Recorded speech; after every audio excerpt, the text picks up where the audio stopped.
Hi అండి. ఎలా ఉన్నారు? అందరూ బాగున్నారా? నేను కూడా చాలా బాగున్నానండి. ఈరోజు మా ఇంట్లో సండే స్పెషల్ రొయ్యల బిర్యానీ. నేను ఈ బిర్యానీ ఎలా చేశానో మీకు కూడా చూపిస్తాను రండి. నేను ఈ బిర్యానీ కోసం 1/2 కిలో రొయ్యలను తీసుకొని బాగా కడిగి శుభ్రం చేసి అందులోనే పసుపు, కారం, ఉప్పు, అల్లం వెల్లుల్లి పేస్టు, ఫిష్ మసాలా, గరం మసాలా వేసుకొని బాగా కలిపి పక్కన పెట్టుకున్నాను. తర్వాత స్టవ్ వెలిగించి గిన్నె పెట్టుకొని అందులో తాలింపుకు సరిపడా ఆయిల్ని వేసుకుని ఆయిల్ కొంచెం వేడెక్కాక 1 స్పూన్ నెయ్యి కూడా వేసుకున్నాను. ఇది కూడా వేడెక్కాక బిర్యానీ మసాలాలన్నీ వేసుకున్నాను. అంటే దాల్చిన చెక్క, బిర్యానీ ఆకు, లవంగాలు, జీలకర్ర అవన్నీ వేసేసుకున్నాను. ఇవి కొంచెం వేగాక నిలువుగా కట్ చేసి పెట్టుకున్న పచ్చిమిర్చి ముక్కలను కూడా వేసుకున్నాను. ఆ తర్వాత ఆనియన్స్ ముక్కలను కూడా వేసుకున్నాను, సన్నగా తరిగినవి.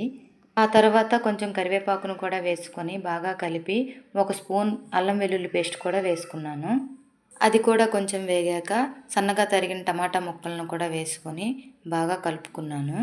టమాటాలు కూడా వేసిన తర్వాత 1 స్పూన్ కల్లుప్పునైతే వేసుకుని బాగా కలిపి టమాటా ముక్కలన్నీ మెత్తగా అయ్యేంత వరకు మూత పెట్టుకోవాలి. అలా 5 నిమిషాలు అయితే మూత పెట్టుకొని తాలింపునంతా మగ్గనివ్వాలి.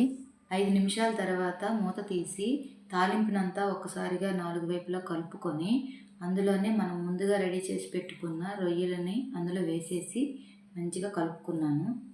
ఈ తాలింపుతో పాటు ఈ రొయ్యలు కూడా బాగా ఫ్రై అవ్వాలి. అందుకని బాగా కలిపి ఒక 5 నిమిషాలు మూత అయితే పెట్టుకున్నాను. నా వీడియో కానీ ఫస్ట్ టైం చూసినట్లయితే please like and share, subscribe చేయండి ప్లీజ్ అండి. 5 నిమిషాల తర్వాత మూత తీసి ఆ రొయ్యల్ని బాగా కలుపుకొని మనం ఏ గ్లాస్తో రైస్ తీసుకున్నామో ఆ గ్లాస్తోనే 4 గ్లాసులు వాటర్ అయితే వేసుకోవాలి. కానీ ఇందులో వాటర్ ఆల్రెడీ ఉంటుంది కదా రొయ్యలకి, అందుకని నేను 2 గ్లాసులు బియ్యంకి 3.5 గ్లాసులు వాటరే వేశాను. నేను 2 గ్లాసులు బాస్మతి రైస్ని తీసుకొని బాగా కడిగి 10 నిమిషాలు నానబెట్టుకున్నాను. ముందుగానే బియ్యం కడిగి నానబెట్టుకున్నాను కాబట్టి ఇక్కడ కొంచెం వాటర్ తక్కువగానే వేసుకున్నాను. వాటర్ వేసుకున్నాక ఒకసారి కలుపుకొని ఉప్పు సరిపోయిందో లేదో చూసుకొని కొంచెం కొత్తిమీర వేసుకొని వాటర్ బాగా మరిగేంత వరకు మూత అయితే పెట్టుకున్నాను. నా వీడియో కానీ ఫస్ట్ టైం చూసినట్లయితే ప్లీజ్ సబ్స్క్రైబ్ చేసుకోండి.